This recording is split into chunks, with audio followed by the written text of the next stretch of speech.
فیصل آباد کے ایک مشہور گاؤں میں نذر حسین کے پاس ایک قیمتی اور قدیم سونے کی دیگ تھی۔ یہ دیگ اسے اپنے زمینوں میں ہل چلاتے ہوئے ملی تھی۔ نذر حسین نے وہ دیگ چپکے سے اپنے گھر کے صحن میں دفن کر دی، یہ سوچتے ہوئے کہ بچے ابھی بہت چھوٹے ہیں، کل کو جب یہ جوان ہو جائیں گے تب یہ بے پناہ دولت ان کے کام آئے گی۔ 40 سال بعد جب نذر حسین کے بیٹوں کی کاٹن فیکٹری میں آگ لگ گئی تو ان کا کروڑوں کا نقصان ہوا۔ اب یہ وقت تھا کہ نذر حسین اپنے بچوں کی مدد کرتا، لہٰذا جب اس نے اپنے بیٹوں کو حد سے زیادہ پریشان دیکھا تو ان کو تسلی دی، کہا کہ پریشان ہونے کی ضرورت نہیں، تمہارا باپ مشکل کی اس گھڑی میں تمہیں کبھی بھی اکیلا نہیں چھوڑے گا۔ صحن کی کھدائی کے دوران جب اس نے سونے کی دیگ نکالی تو تینوں بیٹے حیران ہو گئے، چونکہ یہ نایاب قسم کی دیگ تھی، لہٰذا اس کی قیمت 10 کروڑ طے پائی۔ نذر حسین نے وہ پیسے بیٹوں میں برابر تقسیم کیے۔ بیٹے بہت خوش ہوئے کیونکہ جب اپنے باپ کی وجہ سے ان کو دوبارہ جینے کا سہارا مل گیا تھا، مگر کچھ عرصہ بعد اپنی بیویوں کے کہنے پہ انہوں نے اپنے باپ کو گھر سے نکال دیا، کیونکہ وہ سمجھتے تھے کہ ان کا باپ ان کے لیے اپنا کارا ہو چکا ہے۔ چند دن بعد کچھ پولیس والے ان کے گھر آئے اور گھر کے صحن کی دوبارہ کھدائی شروع کی تو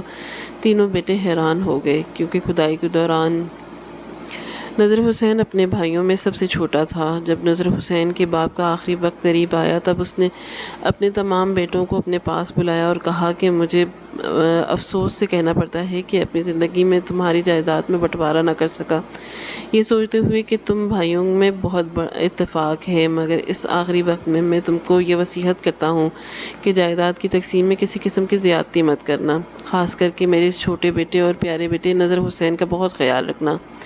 بیٹوں نے اپنے باپ سے وعدہ کیا کہ آپ کو فکر کرنے کی ضرورت نہیں ہے، ہم نذر کا بہت خیال رکھیں گے۔ لیکن باپ کی وفات کے بعد کچھ دن بعد ہی وہ اپنی اصلیت پر اتر آئے۔ جائیداد کی تقسیم کی گئی تو نذر سے بہت زیادتی کی گئی۔ گھر کا وہ حصہ دیا گیا جو بہت ہی خستہ تھا۔ اس کے علاوہ زمین کی جب تقسیم کی گئی تو نذر کے حصے میں ایسی زمین آئی جو بہت ہی ناہموار تھی اور پیداوار کے لحاظ سے بہت ہی بنجر تھی۔ اس نے اپنے بھائیوں سے درخواست کی کہ خدا را ایسا مت کرو، تم سب کا چھوٹا بھائی ہوں، بابا کی آخری وقت میں میرے لیے وصیت کی تھی، تم اتنے جلدی بابا کی یہ وصیت بھول گئے ہو۔ جس پر ان کے بھائیوں نے نذر حسین سے یہی کہا کہ جب ہم تجھے دیکھتے ہیں تو ہمیں بہت ہی اپنی ماں کی یاد آتی ہے، کیونکہ تمہاری وجہ سے ہماری ماں کی زندگی برباد ہو گئی۔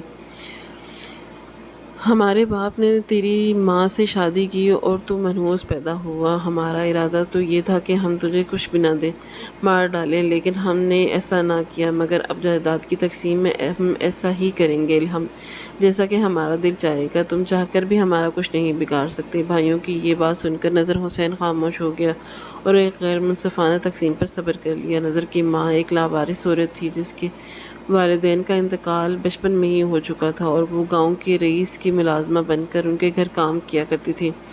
رئیس اس پر بہت بری نظر رکھتا تھا اور تنگ کرتا تھا۔ نذر کے باپ نے اس سے شادی کی اور اسے اپنے گھر کی عزت بنائی۔ اس دن سے لے کر آج تک بیٹوں نے قسم کھائی کہ نہ وہ اس عورت کو اپنی ماں سمجھیں گے اور نہ اس کی اولاد کو کسی قسم کا تعلق رکھیں گے۔ باپ کی زندگی میں تو وہ نذر کا کچھ نہ بگاڑ سکے، مگر باپ کی وفات کے بعد انہوں نے نذر حسین سے وہ ہر قسم کی زیادتی شروع کی۔ یہ زمین جو نذر کو دی گئی تھی یہ کاشت کے قابل نہیں تھی، نہ اس کا نہر کا پانی اسے پوری طرح سے سیراب کرتا تھا، کیونکہ یہ ناہموار قسم کی زمین تھی اور اس کے علاوہ کافی حد تک بنجر بھی تھی۔ نذر پریشانی کے عالم میں اپنے گھر آئے اور اپنی بیوی سے کہا کہ دل تو یہی چاہتا ہے کہ تمہیں ساتھ لے کر یہاں سے چلا جاؤں ہمیشہ کے لیے، اس گاؤں کو چھوڑ دوں، مگر پھر یہ سوچتا ہوں کہ جاؤں گا کہاں، آخر کہاں جاؤں، کیونکہ میرا اور کوئی ٹھکانہ بھی نہیں ہے اور یہ معصوم بچے ویسے ہی رل جائیں گے۔ اس گاؤں میں میرے بھائی میرا جینا حرام کر دیں گے اور زمین کا ٹکڑا جو جائیداد میں مجھے ملا ہے بالکل ناکارہ ہے، دل کرتا ہے وہ واپس کر دوں، یہ میرے کسی کام کا نہیں ہے۔ نذر کی بیوی نے اسے تسلی دی کہ ہمت سے کام لو، کیونکہ اس حالات میں تمہیں اپنی بیوی اور بچوں کا سہارا بننا ہوگا۔ میں مانتی ہوں کہ تمہارے بھائیوں نے تمہارے ساتھ ٹھیک نہیں کیا، لیکن تمہیں کہیں جانے کی ضرورت نہیں ہے، ہم اپنا وطن چھوڑ کر کہیں بھی نہیں جائیں گے، دن رات ایک کر کے محنت کریں گے اور اس ناہموار زمین کو ہموار کرنے کی کوشش کریں گے تاکہ نہر کا پانی اسے سیراب کر سکے۔ میاں بیوی نے اپنے بچوں کی خاطر زمین کو ہموار کرنے کی ٹھان لی۔ وہ صبح سویرے اپنے بچوں کو اپنے ساتھ لے کر زمین کی طرف روانہ ہوتے اور اس کی کھدائی شروع کر دیتے، ناہموار حصے کو ہموار کرنے کی کوشش کرتے، لیکن یہ کام ان کے پاس کا نہیں تھا۔ نظر یہ بات اچھی طرح جانتا تھا کہ بغیر بیل کے یہ ممکن نہیں، مگر مسئلہ یہ تھا کہ اس کے پاس بیل نہیں تھا اور ہل نہیں تھا۔ اعلیٰ نسل کے بیل اور ہل اس کے بھائیوں کے پاس تھے، لیکن وہ اپنے بھائیوں کو دینے والے نہیں تھے۔ نظر کا ایک بچپن کا دوست کریم دین جو اس سے بہت محبت کرتا تھا، نظر نے اپنے دوست کے سامنے یہ پریشانی بیان کی تو مجھے زمین ہموار کرنے کے لیے تمہارے بیل اور ہل کی ضرورت ہے۔ کریم دین نے مشکل کی اس گھڑی میں اپنے دوست کے نذر حسین کا ساتھ دیا اور اس سے کہا کہ جتنے دن تمہیں بیل کی ضرورت ہے مجھ سے یہ لے لو، اور اس معاملے میں تجھے پریشان ہونے کی ضرورت نہیں ہے، تمہارا دوست ہمیشہ تمہارے ساتھ رہے گا۔ نذر نے اپنے دوست سے بیل اور ہل لیا اور پھر اپنی زمین میں ہل چلانے نکل گیا۔ اچانک بیل اپنی جگہ رک گئے اور آگے نہیں چل رہے تھے، ہر کسی چیز سے اٹک گئے تھے جس نے بیل آگے جانے سے روک لیا تھا۔ نذر نے سمجھا کہ شاید کوئی بڑا سا پتھر ہے، دفن ہے، لیکن جب اس نے دیکھا تو حیران ہو گیا۔ یہ ایک بہت بڑی دیگ تھی جو سونے کی تھی۔ اس نے اپنی بیوی کو آواز دی، بیوی بھاگتی ہوئی آئی اور دیکھا تو دونوں ہاتھ اپنے منہ پر رکھ لیے۔ انہیں اپنی قسمت پر یقین نہیں آ رہا تھا۔ ان کے بھائیوں نے انہیں ناکارہ زمین دی تھی، لیکن اس ناکارہ زمین نے نذر حسین کو مالا مال کر دیا تھا۔ یہ شام کا وقت تھا اور انہیں اس بات کی پریشانی لاحق ہونے لگی کہ اس دیگ کے بارے میں کسی کو پتہ نہیں چلنا چاہیے، کیونکہ اگر گاؤں کے کسی فرد کو بھی اس کا پتہ چلا تو اس کے بھائیوں کو بتا دیں گے، اور نذر حسین کے بھائی تو پہلے ہی اس موقع کی تلاش میں ہوتے ہیں کہ کسی طرح نذر حسین کا نقصان ہو۔ شام کا اندھیرا چھانے لگا تو میاں بیوی دونوں کھیت میں بیٹھ گئے۔ رات کے اندھیرے میں انہوں نے دیگ اٹھائی اور پھر اس پر سونے کا کپڑا ڈال دیا اور اس کو بیل پر لاد کر اپنے گھر آئے۔ میاں بیوی نے رات کی تاریکی میں اپنے گھر کے صحن میں ایک گڑھا کھودا اور پھر اس دیگ کو ایک سفید کپڑے میں ڈھانپ کر دفن کر دیا، یہ سوچتے ہوئے کہ یہ بہت بڑا خزانہ ہے اور فی الحال اتنی دولت کی ان کو بالکل ضرورت نہیں ہے، ان کے بچے ابھی چھوٹے ہیں، جب بچے بڑے ہو جائیں گے تو یہ دولت ان کی ضرورت آئے گی۔ میاں بیوی دونوں مطمئن ہو گئے کہ ان کے بچوں کے مستقبل تاریک نہیں ہے بلکہ روشن ہے، کیونکہ پہلے وہ اپنے بچوں کی وجہ سے بہت پریشان تھے، نہ جانے ان کا کیا ہوگا۔ نذر حسین اپنے سب سے چھوٹے بیٹے کو اپنے لیے خوش قسمت سمجھتا تھا، کیونکہ اس کی پیدائش کے محض 2 ماہ بعد ہی ایک عظیم خزانہ ان کے ہاتھ لگا تھا۔ اس لیے اس نے اپنے بیٹے کا نام تبدیل کیا اور اس کا نام بخت علی رکھ لیا۔ اپنے والدین کی آنکھوں کا تارا، ماں باپ دونوں ان سے بہت پیار کرتے تھے، جبکہ وہ بہت بڑا تو اپنے بھائیوں سے زیادہ ذہین ہوا۔ ایسا محسوس ہوتا تھا کہ اس کا بڑا بھائی چھوٹا ہونے کے باوجود پڑھائی میں ان کی مدد کرتا اور زندگی کے ہر موڑ پر ان کے مفید مشورے دیتا۔ نذر حسین اور اس کی بیوی اپنے بیٹوں کے اتفاق اور پیار کو دیکھ کر بہت خوش ہوئے، کیونکہ نذر حسین نے بچپن سے ہی اپنے بھائیوں میں نفرت دیکھی تھی، جبکہ وہ اپنے بہن بھائیوں سے سب سے چھوٹا تھا۔ نذر حسین نے بیٹے پڑھائی اتنے آگے نہ کر سکے، لیکن خوش تھے کہ ان کے بیٹے کاروباری ذہن تھے۔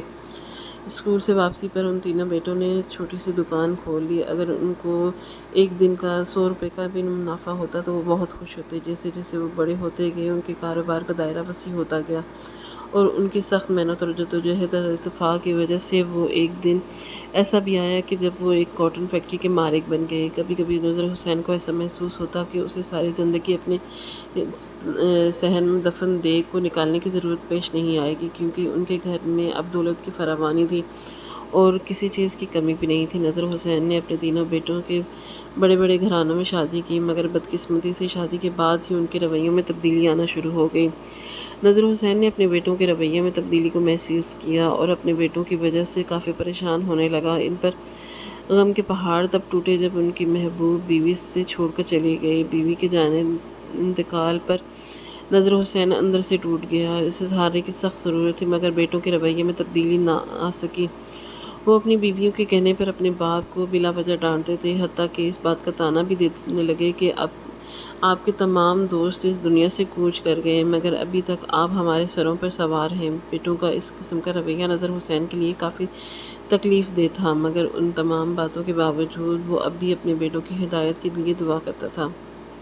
جانتا تھا کہ ان کے بیٹے بہک چکے ہیں اور غلط راستے پہ ہیں۔ اگر اپنی بیویوں کے کہنے پر وہ یوں ہی اپنے باپ کو تسلیل کرتے رہے تو ایک نہ ایک دن ضرور برباد ہو جائیں گے۔ ایک بار تو تینوں بیٹوں نے بیویوں کے کہنے پر باپ کو گھر سے چلے جانے کو کہا تو اس پر نذر حسین نے اپنے بیٹوں سے کہا کہ میرے بیٹوں، میرے ساتھ ایسا مت کرو ورنہ پچھتاؤ گے تم۔ ایک بہت بڑا خزانہ تمہارے ہاتھ سے چلا جائے گا، کیونکہ ایک خزانے کے بارے میں صرف مجھے علم ہے۔ بیٹوں نے اپنے باپ سے پوچھا کہ آپ کا کیا کہنا ہے، جس پر نذر حسین نے کہا کہ میں نے سونے کا بہت بڑا خزانہ زمین کے اندر دفن کیا ہے، لیکن اس جگہ کے بارے میں صرف میں ہی جانتا ہوں۔ اگر تم لوگوں نے مجھے گھر سے نکال دیا تو یہ راز میری موت کے ساتھ ہی دفن ہو جائے گا۔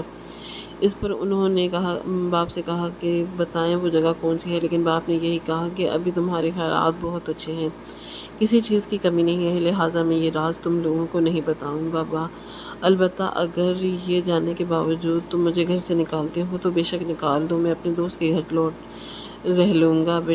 بیٹوں نے باہم مشورہ کیا کہ باپ کے لے جانے پر شاید وہ بہت بڑے خزانہ بھی ان سے ہاتھ سے چلا جائے، لہٰذا اب آپ کو اس گھر میں ٹھہرنا ہے بہتر ہے۔ انہوں نے اپنی بیویوں کو بھی سمجھایا تو بیویوں نے بھی ضد چھوڑ دی اور نذر حسین کو گھر میں رہنے دیا۔ دونوں دوست جب بھی اکٹھے ہوتے تو بہت روتے۔ وہ اپنے بچپن کے سنہری دنوں کو یاد کرتے جب وہ دولت مند تو نہیں تھے، کچے سے گھر تھے، لیکن وہ بہت خوش تھے کیونکہ اولاد کی طرف سے انہیں کسی قسم کی اذیت نہیں تھی۔ آج کرم دین بہت رویا تھا، نذر حسین سے بار بار چپ کروا رہا تھا، لیکن میرے دوست، میں تو تمہارے پاس آیا تھا اپنے دل کا بوجھ ہلکا کرنے، لیکن تم تو خود اپنے دل میں بوجھ لیے بیٹھے ہو۔ میرے سامنے کبھی تم اتنا نہیں روئے، کیا بات ہے مجھے بتاؤ۔ کرم دین نے اپنے دوست کو بتایا کہ بعض دفعہ تو انسان آپ کو ظاہری طور پر بہت خوش نظر آتا ہے، کبھی کبھی وہ اندر سے بالکل خوش نہیں ہوتا۔ اگر تم اپنے بیٹوں کی وجہ سے پریشان ہو تو میں بھی اپنی بہو کی وجہ سے بہت پریشان ہوں۔ میں رات کو تہجد کی نماز کے لیے اٹھا تو دیکھا کہ صحن میں بہو کسی اجنبی مرد کے ساتھ موجود تھی۔ یہ دیکھ کر تو میرے جسے پیروں تلے زمین نکل گئی، کیونکہ میں بہو کو ایسا بالکل نہیں سمجھتا تھا، لیکن وہ تو میرے بیٹے کو دھوکہ دے رہی تھی۔ میرے بیٹے سے پیار محبت کے بڑے بڑے دعوے کرتی تھی، لیکن آج اس کی اصلیت کا پتہ لگ گیا۔ اس نوجوان نے جیسے ہی مجھے دیکھا تو دیوار پر لانگ لی، جبکہ بہو سر جھکائے جلدی سے اپنے کمرے میں چلی گئی۔ میرا بیٹا اس وقت سو رہا تھا، میں نے اسے نیند سے بیدار کرنا مناسب نہیں سمجھا۔ اس بات کا تہیہ کر لیا کہ صبح ہوتے ہی میں اس کو اس کی بیوی کی حقیقت ضرور بتاؤں گا۔ صبح ہوئی تو میں نے اپنے بیٹے سے کہا کہ بیٹا میری بات غور سے سننا، آج جو بات میں تجھے بتانے والا ہوں شاید یہ بات سن کر تم مجھ پر یقین نہ کرو، لیکن یہ حقیقت ہے کہ تمہاری بیوی تجھے دھوکہ دے رہی ہے۔ میں نے رات کو تمہاری بیوی کو کسی غیر مرد کے ساتھ دیکھا ہے۔ میری بہو کہیں سے یہ بات سن رہی تھی۔ یہ سنتے ہی اس نے ڈرامہ شروع کر دیا، اپنے منہ پر تھپڑ مارنے لگی اور اپنے بال نوچنے لگی اور ساتھ ساتھ یہ بھی کہنے لگی کہ ابا نے مجھ پر کتنا گھناؤنا الزام لگایا ہے، تو میں نے اسے اپنے بیٹے سے بھی زیادہ درجہ دیتی تھی، اس کے بہت عزت کرتی تھی، لیکن اس نے تو مجھے بدنام کرنے کی بہت کوشش کی ہے۔ میرے بیٹے نے جب اپنی بیوی کو روتے ہوئے دیکھا تو اس کی بات کا یقین کر لیا اور مجھے جھوٹا سمجھا۔ زندگی میں پہلی بار میرے بیٹے نے مجھ سے بدتمیزی کی اور اونچی آواز میں بات کی تھی کہ اس عمر کے اس حصے میں آپ کو ایسی باتیں کرنا شرم آنی چاہیے۔ اب پریشانی کی بات یہ ہے کہ اس رات کے بعد باقی راتوں کو بھی میں نے اپنی بہو کو اس شخص کے ساتھ دیکھ لیا، لیکن کچھ کہنے سے ڈرتا ہوں کہ میرا بیٹا مجھے گھر سے نہ نکال دے۔ لیکن مجھے بہو پر بہت غصہ ہے اور میرے بیٹے کو دھوکہ دے رہی ہے۔ میں نہیں جانتا کہ وہ ایسا کیوں کر رہی ہے۔ میرا بیٹا تو اس کا خیال بہت رکھتا تھا، پیار محبت کرنے والا، مگر اس کے باوجود وہ اس کے ساتھ ایسا کر رہی ہے۔ یہ بات مجھے اندر سے کھائی جا رہی تھی اور مسلسل پریشان کر رہی تھی۔ نذر نے اپنے دوست کو گلے سے لگا لیا اور کہا کہ پریشان ہونے کی ضرورت نہیں ہے دوست، اللہ سب بہتر کرے گا، ایک نہ ایک دن اس کی اصلیت اس کے شوہر کے سامنے ضرور آئے گی، تب تمہارے بیٹے کو اس کی بات کا احساس ہوگا۔ اس کا باپ جھوٹ نہیں بول رہا، مصیبت کی اس گھڑی میں تم بھی ویسے ہی صبر کر لو جس طرح میں نے صبر کیا۔ تمہاری تو بہو تمہیں دھوکہ دے رہی ہے، حالانکہ تمہارا خون نہیں ہے، لیکن افسوس کہ مجھے وہ میرے بیٹے گھر سے نکالنے پر تلے ہیں جن کو میں اتنی محنت سے پالا۔ اب تو وہ یہ حقیقت بھی جانتے ہیں کہ ان کی ماں کے جانے کے بعد میں کتنا اکیلا ہو چکا ہوں، اور تنہائی مجھے جب سے حد سے زیادہ پریشان کرتی ہے تو تمہارے پاس آ جاتا ہوں، کیونکہ میرے بیٹوں کے پاس تو میرے لیے وقت ہی نہیں ہے۔ ایک دن فیکٹری میں کچھ ملازمین کی غلطی کی وجہ سے کاٹن فیکٹری میں آگ لگ گئی۔ فیکٹری کے اندر جتنی کپاس موجود تھی ساری جل گئی، اس کے علاوہ مشینری بھی جل گئی، مزدور جھلس کے مر گئے، اس کے علاوہ کافی تعداد میں زخمی بھی ہو گئے۔ یہ لمحہ نذر حسین کے لیے کسی قیامت کی گھڑی سے کم نہیں تھا، کیونکہ وہ چند لمحوں میں بھی برباد ہو چکے تھے۔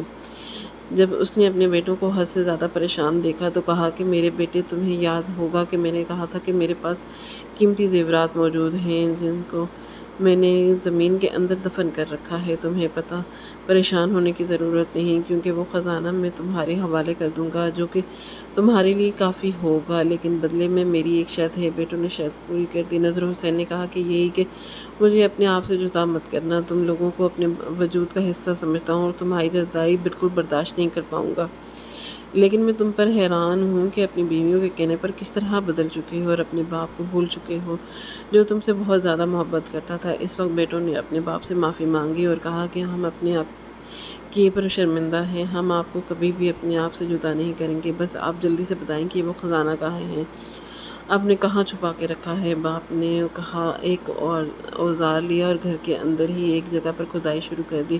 تینوں بیٹے ایک دوسرے کو دیکھنے لگے۔ وہ حیران ہو گئے کہ جس کو وہ جھوٹ سمجھ رہے تھے وہ شاید یہی سمجھ رہے تھے کہ ان کا باپ صرف ان کے ساتھ رہنے کے لیے جھوٹ بول رہا تھا۔ میرے پاس خزانہ ہے تاکہ وہ اسے گھر سے نہ نکال پائیں، یہ تو ایک حقیقت ہے۔ گڑھا کھودنے کے بعد ایک بہت بڑی صحن سے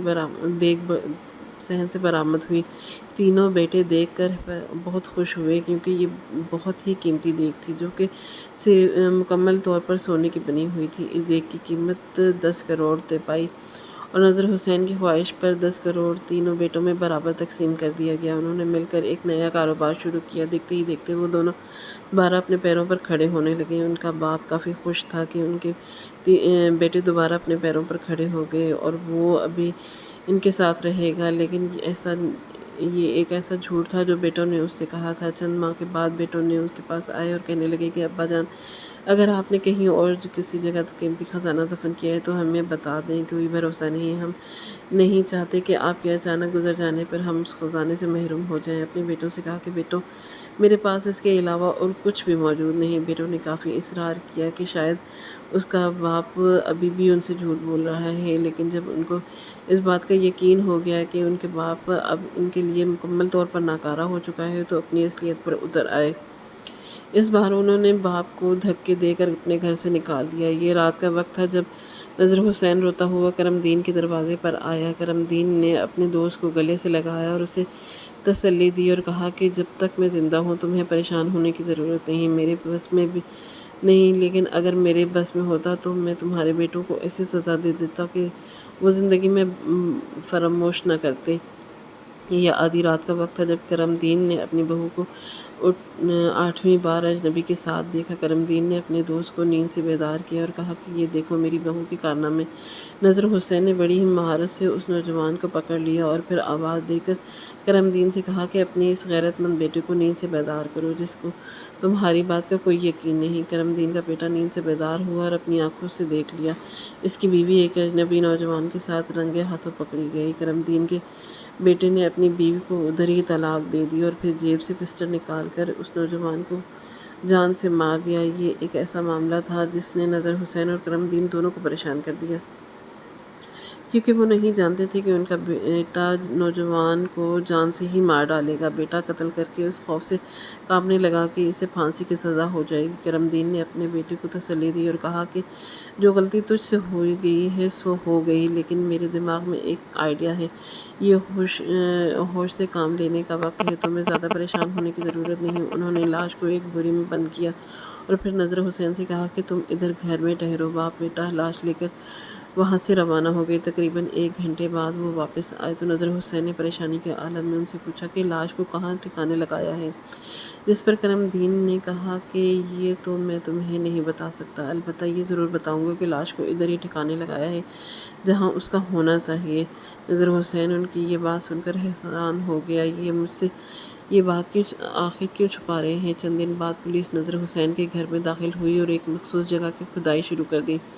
نذر حسین کے تینوں بیٹے پولیس کی اس حرکت پر حیران تھے اور انہیں مزید کھدائی کرنے سے منع کر رہے تھے اور یہی سمجھ رہے تھے کہ ان کے باپ نے ان سے جھوٹ بولا تھا، خزانہ ابھی کہیں چھپا ہے جو کہ پولیس نکال کر لے جائے گی۔ لیکن جب گڑھا کھودا گیا تو تینوں بیٹوں کی ٹانگیں کانپنے لگ گئی، کیونکہ گھڑے میں ایک بوری بند لاش تھی۔ اسی نوجوان کی لاش تھی جو کرم دین کی بہو سے ملنے آتا تھا اور جو کرم دین کے بیٹے کے ہاتھوں قتل ہوا تھا۔ کرم دین نے اپنے دوست کا بدلہ بڑے ہی عجیب انداز سے لیا تھا۔ تینوں بیٹوں کو پولیس پکڑ کر لے گئی، قتل کے الزام میں گرفتار کر لیا۔ تینوں بیٹے جیل کے اندر ہر وقت ایک دوسرے کے ساتھ جھگڑتے رہتے۔ جیل کا انتظامیہ اور باقی قیدی ان سے تنگ تھے۔ تینوں ایک دوسرے سے یہی پوچھتے کہ اس نوجوان کو کس نے قتل کیا تھا، اپنے گھر میں کیوں دفنایا، مگر اس سوال کا جواب کسی کے پاس نہیں تھا، کیونکہ یہ کام تو تینوں نے نہیں کیا تھا۔ مگر بدقسمت بیٹے ابھی اس حقیقت سے آگاہ نہ ہو چکے تھے کہ باپ سے بدسلوکی کا